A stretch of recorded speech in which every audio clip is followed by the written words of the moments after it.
ନାଇଁ ନାଇଁ ମୁଁ ଓଡ଼ିଶା ଆସେମ୍ବଲି ଭିତରେ ବାବୁ ଭାଇ ଜମଉଛ ଜମଉଛ ଜମଉଛ ବଢ଼ିଆ କରୁଛ।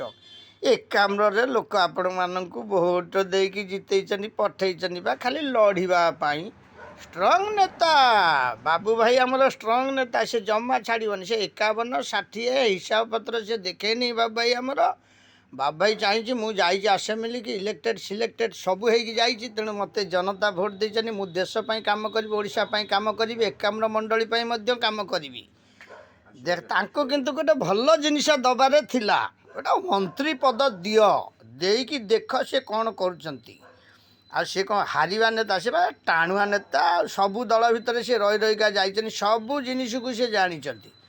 ତେଣୁ ବାବୁ ଭାଇ ଆମର ଏମିତି ନେତା, ଏକାମ୍ର ଜନତାଙ୍କ ସାଥରେ ଚାଲି ଗାଇବେ ଗାଥା। ଜୟ ଜଗନ୍ନାଥ। ନାହିଁ ନାହିଁ ନାହିଁ ମୁଁ ଓଡ଼ିଶା।